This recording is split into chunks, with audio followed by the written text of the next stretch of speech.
എന്താണ് വാഹനം? സിംഹം. സിംഹല്ലേ? ശിവന്റെ വാഹനം ഏതാ? കാള, നന്ദി എന്ന് പറയും.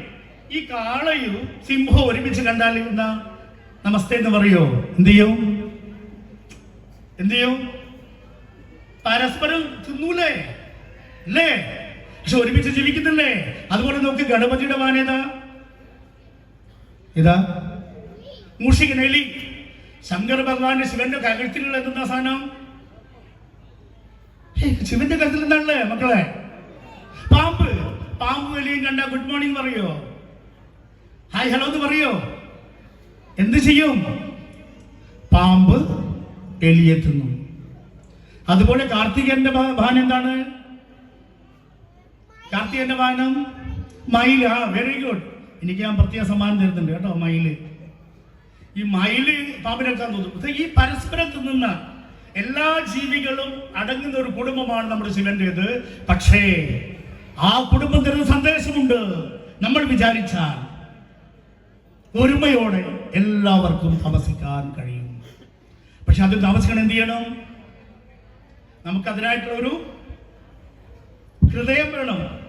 ആ ഹൃദയമുള്ളത് കൊണ്ടാണ് പൂക്കലശത്തിൽ സലീഷിന്റെ കൂടെ ഷമീറിനെയും നമ്മൾ കാണുന്നത്. പൂക്കലശത്തിലൊക്കെ സലീഷിന്റെ കൂടെ കുറച്ച് സമയം വരെയെങ്കിലും ഷമീർ ഉണ്ടെങ്കിൽ അതാണ് വസുദേവ കുടുംബം എന്ന് പറയുന്നത്. ആ ഹൃദയം എല്ലാ മതങ്ങളും നമ്മളെ പഠിപ്പിക്കുന്ന കാര്യം അത് തന്നെയാണ്. ആ ഹൃദയം വേണം. ആ ഹൃദയമാണ് നമ്മുടെ എന്ത്? ആ ഹൃദയം ഉണ്ടെങ്കിലേ നമുക്ക് ഒരുമയുണ്ടാവും. നമ്മള് ധർമ്മം എന്ന് പറയുന്ന, റിലിജിയൻ എന്ന് പറയുന്ന, മതം എന്ന് പറയുന്ന സാധനം ഉണ്ടാവില്ല. എല്ലാവർക്കും അതിൻ്റെതായ സെക്യുലറിസം അതുപോലെ നിൽക്കാനുള്ള ജീവിതമുണ്ട്. അതുകൊണ്ട് തന്നെയാണ് ഖുറാനിലും നമ്മുടെ അവധൂത ഉപനിഷത്ത് പറയുന്നുണ്ട്, ഏകം സദ് വിപ്ര ബഹുദാ വദന്തി. സത്യം ഒന്നാണ്, ദൈവം ഒന്നാണ്, നമ്മളെല്ലാം പല പേരുകളിൽ വിളിക്കുന്നു. അതുപോലെയാണ് ഖുറാനിൽ മുഹമ്മദ് നബി സല്ലല്ലാഹു അലൈഹി വസല്ലം പറയുന്നത്, അലാ ഇന്ന ഫിൽ ജസദി മുടുക ഇലാ സലഹത് ജസദ് കുല്ലു വഹിദാ ഫസദത് ജസദ് കുല്ലു അലാ വഹിഹൽ ഖൽബ്. നമ്മുടെ ശരീരത്തിൽ ഒരു അവയവമുണ്ട്. അത് നന്നായാൽ നിങ്ങളും നിങ്ങളുടെ കുടുംബവും അതുപോലെ സമൂഹവും നന്നാവും. പക്ഷെ അത് മലിനപ്പെട്ടാൽ നിങ്ങളും നിങ്ങളുടെ കുടുംബവും നിങ്ങൾ ജനിക്കുന്ന സമൂഹവും മലിനപ്പെടും. അതിന്റെ പേരാണ് മക്കളെ വയൽ കൽബ്. കൽബ് എന്ന് പറഞ്ഞാൽ എന്താണ്? ഹൃദയം. നമ്മുടെ ആ ഹൃദയശൂന്യതയാണ് നമുക്ക് ഏറ്റവും വലിയ പ്രശ്നമുള്ളത്. എല്ലാവരും യേശു ക്രിസ്തു പറഞ്ഞു, നിങ്ങളെപ്പോലെ നിങ്ങളെ അയൽക്കാരനെയും സ്നേഹിക്കുക. ഡൽഹിയിലുള്ള ഒരു മതമുണ്ട്, സൊറോആസ്ട്രിയൻ. അവര് മരിച്ച നമ്മുടെ ടാറ്റ ഇല്ലേ, ടാറ്റ ഹിന്ദു അല്ല, സൊറോആസ്ട്രിയൻ. വലിച്ചെറിയാണ് ഡെഡ് ബോഡി. എന്നിട്ട് മരിച്ചാൽ വലിച്ചെറിയിട്ട് അത് കഴുകി തിന്നു കഴിഞ്ഞാൽ മോക്ഷം കിട്ടിയെന്ന് വിശ്വസിക്കുന്ന ഒരു മതമാണ് സൊറോആസ്ട്രിയൻ. സൊറോആസ്റ്റർ എന്ന് പറയുന്ന പ്രവാചകന്റെ മതം. അപ്പൊ ഈ എല്ലാ മതങ്ങളും നമ്മൾ ചിന്തിക്കുകയാണെങ്കിൽ അതിന് അതിൻ്റെതായ മഹത്വമുണ്ട്. ഒരു മതങ്ങളും നമ്മളോട് തെറ്റായി ചെയ്യാൻ പറയുന്നില്ല. നമുക്കറിയാം, ഇസ്ലാമിന് ഖുർആനുണ്ട്, ക്രിസ്ത്യാനികൾക്ക് ബൈബിളുണ്ട്, അതുപോലെ സൊറോആസ്ട്രിയന് സെന്റ് അവസ്ഥ എന്ന് പറയുന്ന ഗ്രന്ഥമുണ്ട്, സിഖിന് ഗുരു ഗ്രന്ഥ് സാഹിബുണ്ട്. അങ്ങനെ എല്ലാവർക്കും ഉണ്ട്. ഹിന്ദു എന്ന് പറയുന്നത് മതമല്ലോ സംസ്കാരമാണെന്നുള്ള ചർച്ച നടന്നുകൊണ്ടിരിക്കുന്ന സമയത്ത് ഹിന്ദുവിന്റെ ഗ്രന്ഥം ഏതാണ്? ഹിന്ദുവിന്റെ ഹോളി ബുക്ക് ഏതാണ്? അടിസ്ഥാന ഗ്രന്ഥം ഏതാണ്? ആദ്യം നമ്മൾ പറയുന്ന ഗ്രന്ഥം എന്ന് പറയുന്നത് വേദങ്ങളാണ്. എത്ര വേദമുണ്ട്? എത്ര വേദങ്ങളുണ്ട് നമുക്ക്? 4 വേദം. ഏതൊക്കെയാണ്? ഋഗ്വേദ, യജുർവേദ, സാമവേദ, അഥർവവേദ. ഋഗ്വേദം എന്ന് പറയുന്ന മന്ത്രങ്ങളുടെ വേദമാണ്. ഒരുപാട് മന്ത്രങ്ങളുണ്ട് അവിടെ. നമ്മൾ പറയും പൊതുവെ, ഞാൻ വായിച്ചു നോക്കുമ്പോൾ നമ്മൾ അറിയുന്നത് ഗായത്രി മന്ത്രം തന്നെ 100 പക്ഷെ നമുക്കൊരു ഗായത്രി മന്ത്രം അറിയും. അതാണ് സൂര്യ ഗായത്രി മന്ത്രം. ഓം ഭൂവസ്വഹ തസ്മിദുർവരേണ്യം ഭർഗോ ദേവസ്യ ധീമഹി ധിയോ യോ ന പ്രചോദയാത്. ഭൂഭുവർസ്വ 3 ലോകമാണ്. ഭൂലോകം, ഭൂവർലോകം, സ്വർഗലോകം. ഈ 3 ലോകത്തും പ്രകാശം ചൊരിയുന്ന ഭൂഭുവർസ്വ ഭൂവർലോകം എന്ന് പറഞ്ഞാൽ എന്താണ്? ഭൂലോകത്ത് നമ്മൾ ജീവിക്കുന്നത്. ഭൂവർലോകം എന്ന് പറയുന്നത് എന്താണ്? നമ്മുടെ ഈ പ്രപഞ്ചമാണ്, അന്തരീക്ഷം, സ്വർഗലോകം. ഈ 3 ലോകത്തും പ്രകാശം ചൊരിയുന്ന സൂര്യദേവനെ നമസ്കരിക്കുന്നു. പിന്നെ ഒരുപാട് അതിന്റെ അർത്ഥങ്ങൾ, ആയിരക്കണക്കിന് അർത്ഥങ്ങൾ പറയുന്നുണ്ട്. അപ്പൊ നമ്മൾ ആ ഗായത്രി മന്ത്രമോ അല്ലെങ്കിൽ നമുക്ക് ഋഗ്വേദങ്ങൾ അറിയുന്ന എത്ര പേരുണ്ട്? നമ്മൾ പോകാറില്ല. എല്ലാ വേദങ്ങളും ഓരോ ജീവിത പാഠമാണ് നമുക്ക് തരുന്നത്. അതിനറിയാൻ നമുക്ക് കഴിയാത്ത നമ്മുടെ ദുഃഖം എന്ന് പറയുന്നത്. രണ്ടാമത്തെ വേദം എന്ന് പറയുന്നത് യജുർവേദമാണ്. യജുർവേദം യാഗത്തെയും യജ്ഞത്തെയും സൂചിപ്പിക്കുന്ന വേദമാണ് യജുർവേദം. ആരാണ് യജ്ഞം നടത്തേണ്ടത്? ആരാ യജ്ഞം നടത്തുന്നത്? യാഗം സാധാരണ നടത്തുന്നത് ബ്രാഹ്മണനാണ്. അവിടെയും വേദത്തിന് ക്വസ്റ്റ്യൻ ഉണ്ട്. ആരാണ് ബ്രാഹ്മണൻ? ജന്മനാ ജായതേ ശൂദ്ര സംസ്കാരാദ്വിജ ഉച്യതേ വേദപാഠ വഭേ വിപ്രഹി ബ്രഹ്മജ്ഞാനായ ബ്രാഹ്മണ എന്നാണ്. ആർക്കാണോ അറിവ് കൊണ്ടും സംസ്കാരം കൊണ്ടും വേദത്തിന്റെ അറിവും അജ്ഞതയിൽ നിന്ന് വിജ്ഞാനം നയിക്കാനുള്ള കഴിവുള്ളത്, വേദം പഠിച്ച് വേദത്തിന്റെ അറിവുള്ളത്, അതുമായി ബന്ധപ്പെട്ട സംസ്കാരമുള്ളത്, അറിവുള്ളത്, അയാളാണ് ബ്രാഹ്മണൻ. ജനിക്കും എല്ലാവരും ശുദ്രരായി ജനിക്കുന്നു എന്നാണ് വേദങ്ങൾ തന്നെ പറയുന്നത്. അതുപോലെ നമ്മുടെ അടുത്ത വേദങ്ങൾ എന്താണെന്നറിയോ? സാമവേദം. സമവേദത്തിൽ മന്ത്രം എങ്ങനെ ഉച്ചരിക്കണം, മന്ത്രം എങ്ങനെ ചൊല്ലണം എന്നതിനെ കുറിച്ച് പറയുന്ന ഒരു വേദമാണ് സാമവേദം. അതിനോരോ എല്ലാത്തിനോട് ഞാനിപ്പോൾ നിലവിളക്ക് കത്തിക്കുന്ന പറഞ്ഞ പോലെ ഓരോന്നിനും നിയമമുണ്ട്, ഓരോ സമയമുണ്ട്. ഞാൻ പറഞ്ഞ നേരത്തെ 3 സന്ധ്യ. നമുക്കൊരു സന്ധ്യ അധികം ആൾക്കാർക്കും അറിയും. മധ്യാഹ്ന സന്ധ്യ എന്ന് പറയുന്ന സമയമുണ്ട്. അത് നല്ല വെളിച്ചത്തുനിന്ന് ഇങ്ങനെ സായനത്തിന് പോകുന്ന സമയം. അതുപോലെ രാത്രി വരുന്നതിന് മുന്നേയുള്ള സമയം സായൻ സന്ധ്യ. അപ്പൊ ഓരോന്നിനും ഓരോ സമയം പറയുന്നതാണ് സാമവേദം. അഥർവവേദം നമ്മുടെ നാട്ടില് ഈ ലോകത്ത് അൾട്രാസൗണ്ട് മെഷീനും എക്സ്റേ മെഷീനും സ്കാനിങ് മെഷീനും ഒക്കെ വരുന്നതിന് എത്രയോ വർഷം മുമ്പ് ഭയങ്കര അത്ഭുതമാണ് സംഭവം. നമ്മുടെ ശരീരത്തിന്റെ ഓരോ അവയവങ്ങളെ കുറിച്ചും അതിന് എന്തെങ്കിലും കേടുപാട് വന്നാൽ അതിന് ഉപയോഗിക്കേണ്ട ചെടി ഔഷധ സസ്യങ്ങളെ കുറിച്ചും പ്രതിപാദിക്കുന്ന വേദമാണ് അഥർവവേദം. ഒരാൾക്ക് പറഞ്ഞ ആയുർവേദം. ഒരുപാട് സാധനം നമ്മളതൊന്നും വേണ്ട. നമ്മൾ വീട്ടിൽ വയറ് വേദനയാകുമ്പോൾ അടുത്ത വീടിൽ പോയിട്ട് പുതിന ഹാരം മേടിക്കും. പൊരേന്റെ കിണറ്റിന്റെ അടുത്ത് എന്തുണ്ടാവും? പുതിന ഉണ്ടാവും. പുതിന ചപ്പോണ്ട് ഉണ്ടാക്കുന്നതാണ് പുതിന ഹാരം. പക്ഷെ നമുക്ക് സന്തോഷം ഉണ്ടാകില്ല. ഇപ്പോ വീട്ടില് മുരിങ്ങ ഉണ്ടാവും. മുരിങ്ങക്ക് അടിപൊളി മെഡിസിനാ, ഭയങ്കര മരുന്നാണ് മുരിങ്ങക്ക്. ഇപ്പൊ മുരിങ്ങയില വടക്കേ ഇന്ത്യയിലൊക്കെ മുരിങ്ങയില കിലോന് 40 രൂപ വെച്ച് ആൾക്കാർ മേടിച്ച് കയറ്റുമതി ചെയ്യാണോ വിദേശത്തേക്ക്. നമുക്കിതൊന്നും വേണ്ട. നമ്മുടെ വീട്ടിൽ വളരെ ഓരോ സാധനം നമുക്ക് വേണ്ട. കൊളസ്ട്രോളിന് പുതിന ചപ്പും ചെറിയ ജീരക പറങ്കി അടിച്ച് മുളക് ചമ്മന്തി കഴിച്ചാൽ മതി. അതെങ്ങനെ വേണം നമുക്ക് ആ ഭക്ഷണമൊന്നും പിടിക്കണം. പ്രത്യേകിച്ച് ഇപ്പോഴത്തെ മക്കൾക്ക് അമ്മയും അച്ഛനുണ്ടാക്കുന്ന അച്ഛൻ ഉണ്ടാക്കുന്നുണ്ടാകില്ല. അമ്മ ഉണ്ടാക്കുന്ന ഭക്ഷണമൊന്നും വേണ്ട. ഏത് ഭക്ഷണമാണ് വേണ്ടത്? എത്രയോ ഷോപ്പുണ്ട്. എന്താണ് സവായ്, ഷവർമ, ചിക്കൻ 60 ഇതെല്ലാം എപ്പോഴെങ്കിലും കഴിക്കണം, കുഴപ്പമില്ല. പക്ഷെ അത് നമുക്ക് അസുഖം വരുത്തും നമുക്കറിയണം. കാരണം ഓരോ സാധനവും നമ്മുടെ വയറ്റില് ടേസ്റ്റ് കിട്ടുന്ന ഒരു സാധനവും നന്നതാവില്ല എന്ന് മക്കളറിയണം, കുട്ടികളറിയണം. കയപ്പ കുട്ടികൾ എനിക്ക് തോന്നുന്നില്ല ഏതെങ്കിലും കുട്ടികൾ കഴിക്കുന്നത്. എനിക്ക് ഏറ്റവും ഇഷ്ടമുള്ള സാധനമാണ്. അതിന്റെ ടേസ്റ്റ് കൊണ്ട് ടേസ്റ്റ് മോശമാണെങ്കിൽ ശരീരം നന്നാവും. മധുരമല്ല, ഷുഗർ. ഇപ്പൊ എത്ര ആൾക്കാരാ 40 വയസ്സില്ല, ഇപ്പൊ 30 വയസ്സ് മുതൽ തുടങ്ങി എന്താ എനിക്ക് ചായയിൽ പഞ്ചാരുണ്ട്, എന്താ ഷുഗറാ. ഒരുപാട് ആൾക്കാർ ഷുഗറാ, ഡയബറ്റീസ്. ഈ ഷുഗർ വെറും പഞ്ചാര തിന്നാലല്ല വരുന്നത്, നമ്മുടെ ശരീരത്തെ കാർബോഹൈഡ്രേറ്റ് കൂടുന്നതാണ്. അപ്പോൾ നമ്മൾ ഭക്ഷണത്തെ നിയന്ത്രിക്കണം. ആയുർവേദത്തിൽ അഥർവേദത്തിൽ പറയുന്ന ഓരോ മരുന്നുണ്ട്. ഓരോന്നും ഭക്ഷണം കഴിക്കേണ്ട സമയമുണ്ട്, വെള്ളം കുടിക്കേണ്ട സമയമുണ്ട്. അതെല്ലാം അതില് നമ്മൾ ആലോചിച്ച് നോക്കിയാൽ എത്ര അത്ഭുതം. നമ്മുടെ അഥർവവേദം ആരും മറിച്ച് നോക്കിയില്ല. കംപ്ലീറ്റ് അഥർവടിച്ച് നോക്കി നമുക്ക് ഓരോന്നിൻ്റെയും പുതിനെ പറ്റി പറയുന്നുണ്ട്, കടലാടിയെ പറ്റി പറയുന്നുണ്ട്, പിന്നെ കൊത്തമ്പാരി എന്ന് പറയുന്ന മല്ലീനെ പറ്റി പറയുന്നത്, മല്ലി ഇലയെ പറ്റി പറയുന്നുണ്ട്. മല്ലി അത് വെള്ളത്തിലിട്ട് രാത്രി വെച്ച് രാവിലെ കുടിച്ചാൽ കിഡ്നിയുടെ പ്രശ്നം മൂസാവും, ഇടയ്ക്കിടയ്ക്ക് മൂത്രം ഒഴിക്കുന്നു. ഇങ്ങനെ ഒരുപാട് കാര്യങ്ങളുണ്ട്. ഇതൊന്നും വേണ്ട. ചില ആൾക്കാരുണ്ട്, നമ്മള് ഡോക്ടറെ അടുത്ത് പോയാൽ മതി, ഡോക്ടറെ അടുത്ത് പോയി തിരിച്ചു വരും, എങ്ങനെയുണ്ട്, നല്ല സുഖമുണ്ട് മോനെ, ഇതെന്നാ മരുന്ന് കുടിച്ചിട്ടില്ല, മനസ്സിന്റെ അവസ്ഥയാ. നമ്മളിപ്പോ ശാന്തത്തിനോട് സരസ്വത്തിനോട് ചോദിച്ചാൽ എല്ലാം എങ്ങനെയാ പറയാ, ഡോക്ടറെ കണ്ട് തിരിച്ചു വരുമ്പോൾ മരുന്ന് കുടിക്കാണ്ട് എന്താ പറയാ, നല്ല സുഖമുണ്ട്. ഇപ്പം വ്യത്യാസമുണ്ട്. എന്താ വ്യത്യാസം? ഡോക്ടറെ കണ്ടിക്കാണല്ലോ.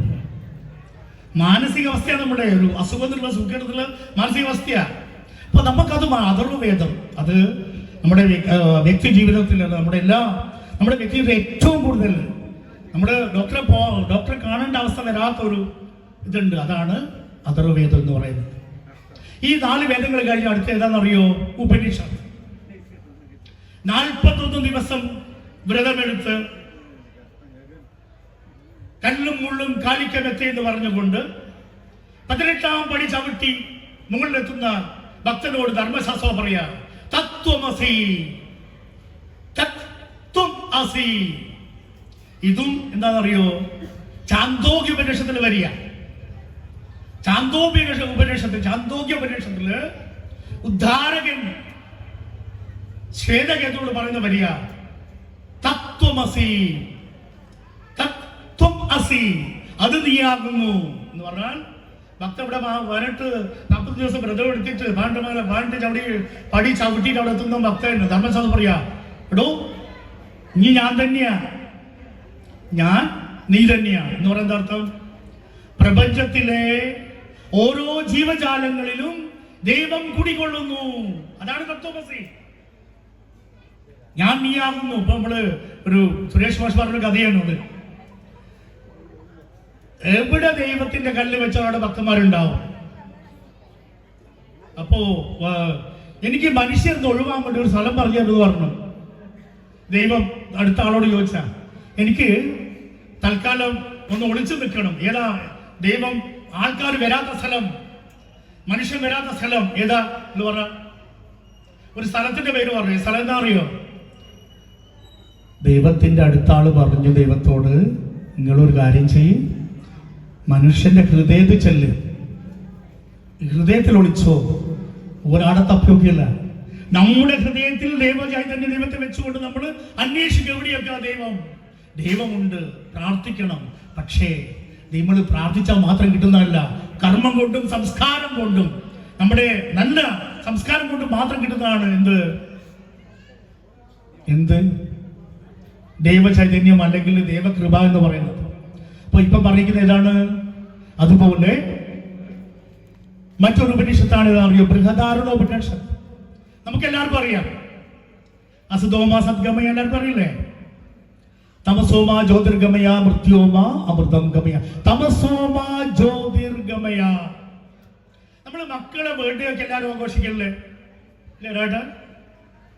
ആഘോഷിക്കല്ലേ? എന്നാ മേടിക്കൽ നിങ്ങള് വീട്ടില്? കേക്ക് മുറിക്കല്ലേ? ആ പിന്നെ എന്താ മെഴുകുതിരി കത്തിക്കല്ലേ? വേണ്ട, കത്തിക്കലുണ്ട്. അത് ഊതിക്കെടുത്തലുണ്ടോ? ഉണ്ട്. ഊതിക്കെടുത്തലുണ്ട്. ഒരുപാട് ആളുകൾ കടത്തുന്നു. എൻ്റെ പിന്നെ എന്താണ് സലീഷ് മോന്റെ പട്ടിയും കണ്ടിക്ക് ഊതിക്കെടുത്തലുണ്ട്.